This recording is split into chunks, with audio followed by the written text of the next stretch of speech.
Hello, welcome back to Bright Spots. Once again, my name is Dr. Fred Douglas Smith Jr. I'm professor of public theology at Houston Graduate School of Theology and director of the Center for Leadership in Public Theology. And we like to bring some of the brightest leaders in the country, especially when it relates to faith and health. And we have another one back with us again today. It's Dr. Hilda Davis. How are you doing, Doctor, today? I am doing well, thank you, and just excited and honored to have the privilege of sitting with you and your audience and just talking about what I love. I mean, I just love this topic. Yeah. It is my life. It is what I live for. It gives me purpose and joy, and it keeps me going, keeps me well. As we mentioned the last time, about 10 years ago, give or take, I was diagnosed with prostate cancer and had a radical prostatectomy. They took everything out and everything was fine. We monitored it over the years and everything was fine. And then all of a sudden, about last summer, in fact, just about quite a year ago, I went to my regular checkup. I get a checkup every year, like all of us should do. And they tested my PSA just really for a lark because it hadn't been a problem for a while, and it was up. And so the doctor was concerned. I was a little bit too. And so we had to redone again because sometimes it makes a mistake, and boom, it was up again. I changed doctors, and finally, they said, well, we need to do something about this. And they had suggested several regimens, including radiation and hormone therapy. But with all these scans, and they couldn't find anything. And of course, I don't take anything on first notice. I do my research. I research the PSA test. I research the radiation and the hormone therapy and all the different conversations, the Harvard studies. And I found out, that the PSA test has been concluded that it was not always accurate. Right, that's right. And so I questioned it, and the doctors, again, listened to me very good. I had some very good doctors. And, but he said, for when you had your radical prostatectomy, the PSA, it should be 0, But we can't find anything on the CAT scan, the PT scan, the nucleus, at the most latest scans at Houston Methodist Hospital that you can get, and they could find anything. So all they had was this number. So 8 weeks of radiation, hormone therapy that basically chemistry castrates you for 2 or 3 months for a number that all the scientists said was inconsistent, even though it's the gold standards for this, I just couldn't do it. So I went and began to explore alternatives. And one of the persons, that I called to talk to was Dr. Hilda Davis, and we began a conversation. I'm going to let her, and she happened to be working on a project at the time. I'm going to let her tell us about that. And before I talk about the project, I just want to say to Fred that it is awesome that you get those annual checkups, especially as a black man. Mm-hmm. Certainly we know that women go to the doctor far more often than men. And because this program is called The Bright Spot, I don't need to introduce all of the factors around black men's health and... Well, go ahead.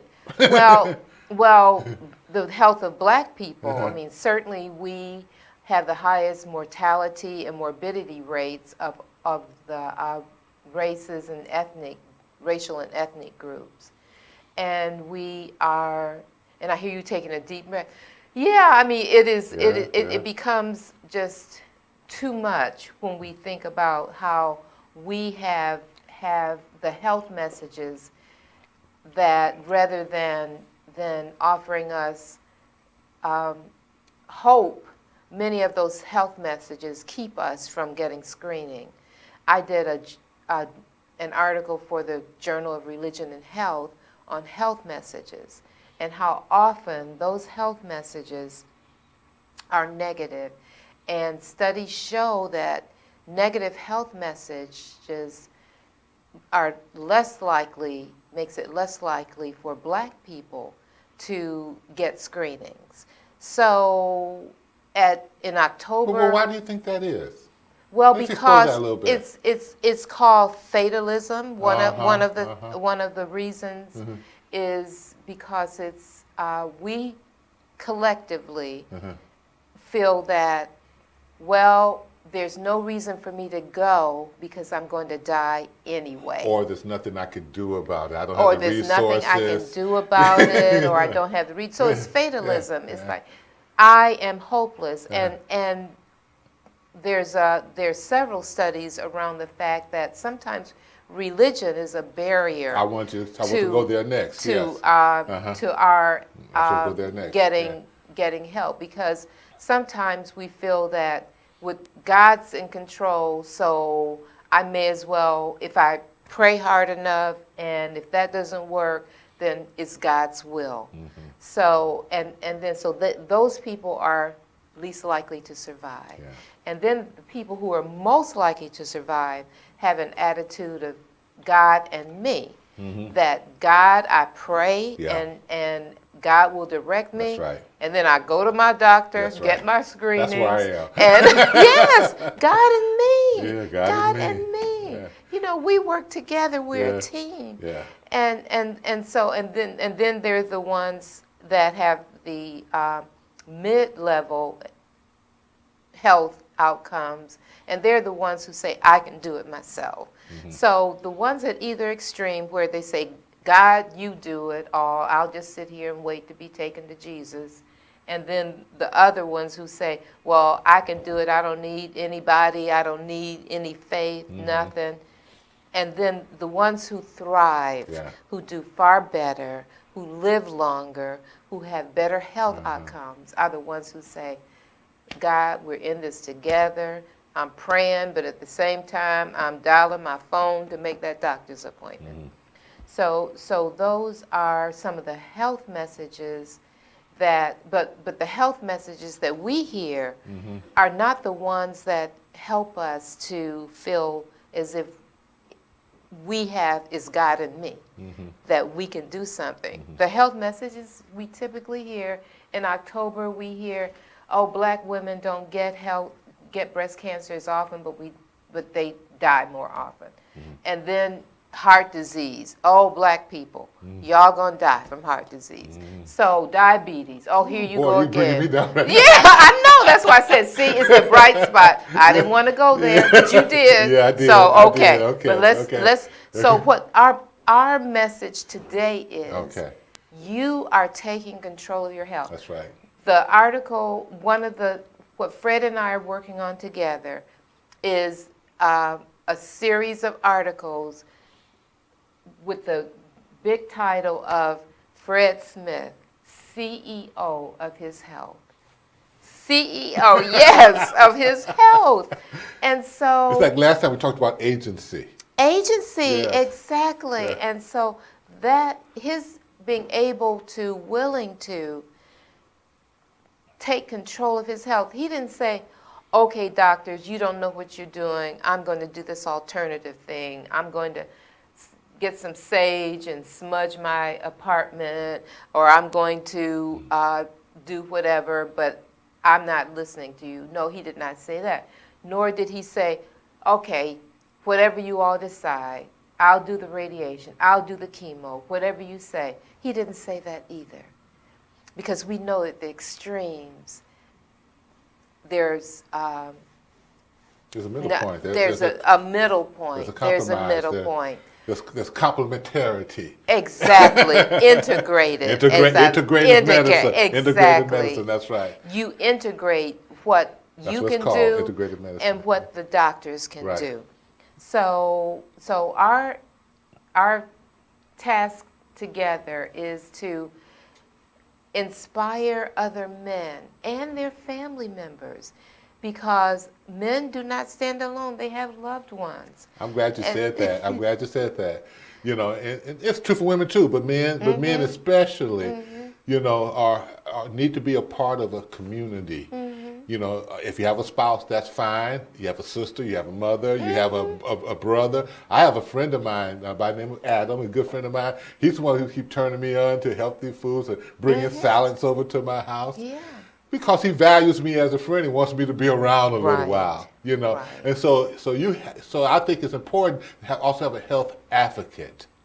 Exactly. You have to have someone who's on your Exactly. side, you know, Exactly. because it does get tough sometimes when you kind of go it alone, even with God. Because God sends angels. If you read the Bible, God Right. always sends someone. Right. You know, Exactly. He sends someone, you know, to be with you. You know, I'm glad Exactly. you're here with me today. And I am with you throughout. Right. Our friendship continues. And so I'm not only with you, but I want to be able to offer support. Wellness support is what my counseling practice really is. Okay. Simple. And Yeah. so what I want to do is offer support. And one way, the big way have already begun doing that is our blog. Uh-huh. And the name of the first post is Fred Smith, CEO of His Health. And it told essentially a synopsis, a summary of your story. And then the next, we're meeting this week, Thursday Right. at 2 o'clock. We're meeting to go to the grocery store. Right.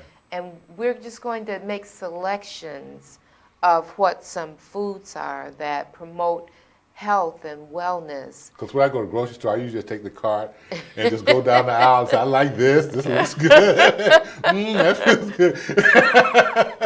I hardly ever, you know, this for a lot of men, this is the case. Now, not all men, but for a lot of us. And some women, You too. know, we just want to get in there and get out, we get what we want, boom, you know. And so Yeah. so health is oftentimes the last thing, you know, on our minds. And I may be at the other extreme where I go in and I read every label. I look at everything. Sometimes I'll call something up in my phone to say, what does this do? So we'll meet in the middle on Thursday. Okay.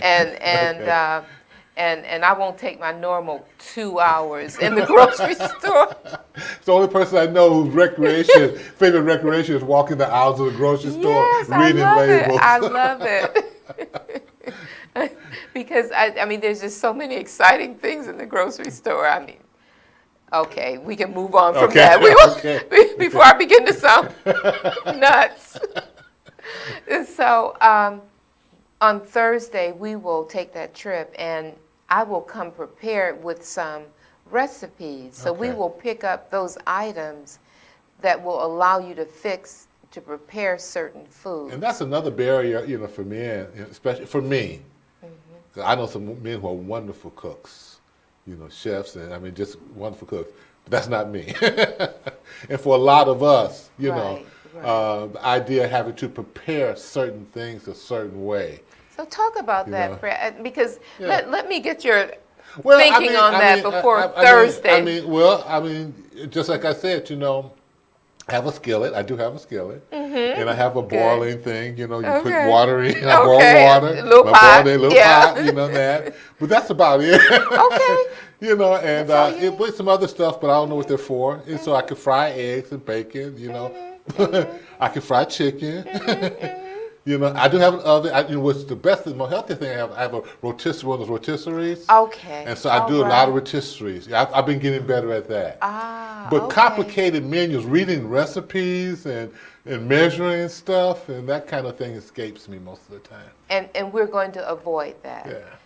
That's the first thing I want you to know. Just as you've made me feel very comfortable on your show, I want you to feel just as comfortable when you walk into the kitchen with those bags that we're going to get on Thursday. Okay. So I want you to feel just as comfortable. And part of that is first getting foods that you're familiar with.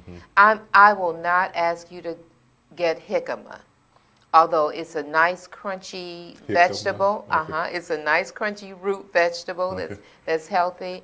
But if it's not familiar to you, maybe the first time we go may not be the time to try it. Okay. Or maybe I can make a salad and bring it over and let you try it on just a small scale. So the first thing is to look at what's familiar. And then the second is look at what's easy. What is easy? The salad bar. The store where we will go has a salad bar. So you don't have to get a big package of celery to make spaghetti, or you don't have to get a whole lot of corn, or it's all there on the salad bar. And you can just use those small portions for a stir fry. Get some little bits of broccoli and tomatoes and carrots, and use those for your stir fry. They're already cut up, they're in small portions, they're reasonably fresh. I mean, they're fresh. Mm-hmm. They're so start with those. So familiar and easy. And then the third thing I would suggest is make it fun. Make it fun. What are those things that you smile? What are some of the meals that make you smile? Let's do those. I'm not wanting you to force yourself to eat broccoli or Brussels sprouts if you don't like them.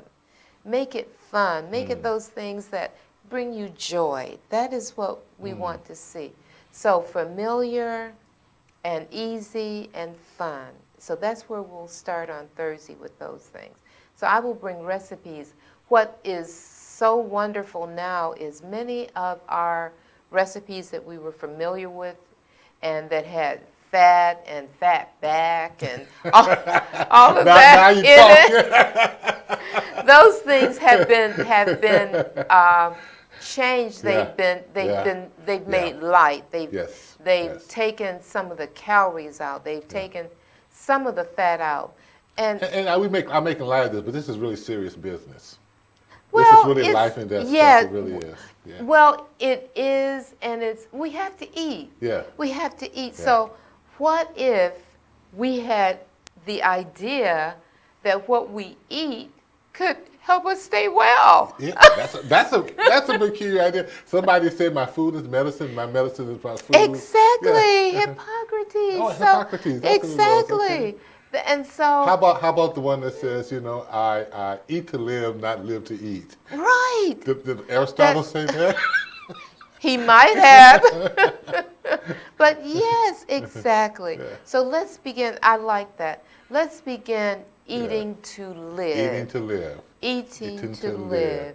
So Yes. that will be our goal always. Okay. And I know it's confusing. When I was at Clark Memorial in Nashville, I, along with a physician, Dr. Tropez Sims, started a health and healing Sunday school class.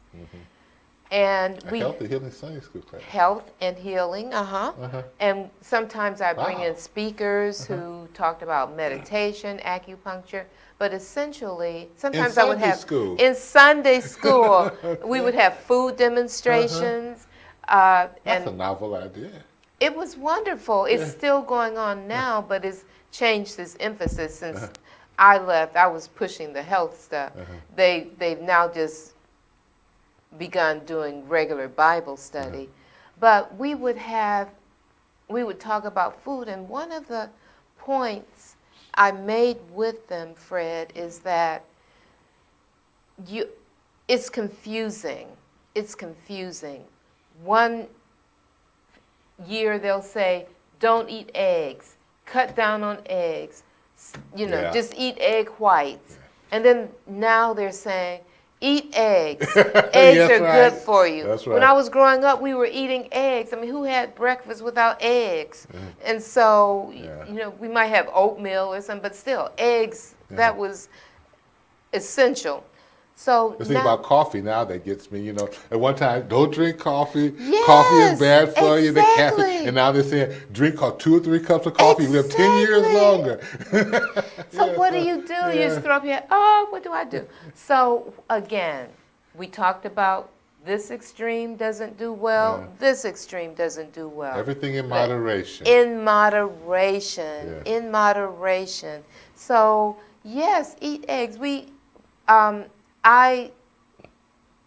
eat eggs almost every day when I have time. If not, then I'll eat oatmeal or I'll eat cereal. But cereal, oh my gosh, it has so much sugar in it, some of it. I'm taking something back to a store right now because it has too much sugar. It's just too sweet. I may as well eat a candy bar. I could not tell from the label that it was going to be so sweet. So we have to be able to cut through some of this. Today it's this, today it's that. So that's why I say let's boil it down to three things. Go ahead. What is familiar, what is easy, and what is fun. And what is fun. So if we can boil it down to those three things, and then certainly our continued theme has been moderation, moderation, moderation. So within that, there's nothing you can't have. You eat what's familiar, what's easy, what's fun, in moderation. So when we go shopping, I will bring recipes. So what are some of your favorite recipes? I mean, some of the favorite things you like to cook, eat. Well, I'm a chicken man. Okay, I all like right. all kinds of chicken, barbecue Okay. chicken, broiled chicken, not boiled chicken. Well, I actually do. My mother used to make these stewed chicken with the chicken and dumplings and stuff. I ain't had that in years. Because I Yes. don't do but fried Okay. chicken is my favorite. I have been, in the past, I was a big meat eater. I like to barbecue. I love the barbecue. In fact, he I have Old barbecues Smoky. so well. That's my, He's some a folks great like to go. barbecue. Some folks like to go fishing. I like to barbecue ribs and steaks. I'm famous for my steaks. I don't do as much as I used to, but every now and again, Well, my So daughter agrees with you. I don't know, but my daughter agrees with you. Sweet potatoes. Love sweet potatoes. Candy yams. Okay. My okay, favorite. Okay. Okay. I'm getting to like kale, especially raw kale. The kale salads. Okay, well, let's Yeah. stop there for a minute Okay. with the sweet potatoes. Okay, candied yams. Okay, at Thanksgiving when I was growing up, candied yams would be, you put a whole lot of sugar in the sweet potatoes, a whole lot of butter in the sweet potatoes, then cover them with marshmallows. And it's like, okay. So we can still let's say, we can call them caramelized sweet potatoes. Okay. We don't need the marshmallows. Okay. They're not necessary No, for they're not sweet necessary. potatoes. They're not necessary. But we can use maple syrup Uh-huh. to make them sweet and add cinnamon and add a little butter. Butter is better than margarine. Really? Butter is better than margarine. Margarine, if you read the labels on margarine, you'll see all kinds of things that are not pronounceable. Butter has what? Milk, some salt if it's not unsalted. Okay. Familiar. Okay. Familiar. Okay. So, and put a little butter in there, your maple syrup, and cinnamon, sprinkle some cinnamon on the top. Next time Delicious. we get a hot plate on our show, and you can demonstrate some healthy recipes for us. I'm serious. That might be a good thing. I can do that. I Because can we make want to talk about it's definitely important for women's health because they're the mothers, they're the family, they're the bedrock communities. But black men is oftentimes overlooked. We overlook Yes. ourselves, Yes. we don't take care of ourselves. And Right. there's very few, there's no marches for prostate cancer, At least I don't know of one. I don't know I don't either. know of one. I It might don't be. either. I don't know if it I is. have not Call heard us of and let one. us know, Exactly. In fact, maybe we ought to start one. There you go. And do one. But anyway, I'm just very thankful, to have this kind of conversation. And maybe begin to look at if there's some curriculums or there's some programs that that are around, that focuses on that. And if not, maybe we can start one. We need to. We need can to. start emphasis on that because we are a dying species. We're becoming endangered. African American men are becoming an endangered species, and not just from the murders, you know, and the police. That's one thing, but it's ourselves. It's what we're doing to ourselves, Indeed. you know. Indeed. And so we want to look for bright spots. Bright spots. You know, we'll look for places where we use the term positive deviance. Right. Use the term positive. Right. That's another word for bright spots, positive deviance. It's that, Yes. it's that even though, you know, that it's all those things you said at the first about the health disparities and all the reasons to be despairing, there are also bright spots. There are also people who are succeeding. There are people who are finding ways in which to be healthy. People who are finding programs in which to reach those who people have thought about as unreachable. Because men, for the most part, are unsocialized. You know, we don't join stuff, you know, as much as we could or should. I mean, including church. That includes social clubs and all kinds of things. You know, and so it's how easier to find or to reach us, you know, as it is for others. So I hope we're able to do something about that. Do you have any final concluding words that you want to leave us with? Some wisdom, some thoughts, or something else you might want to talk about the next time? Well, I want to continue the discussion about Black men's health. Okay. Because it is, as you say, it is often overlooked.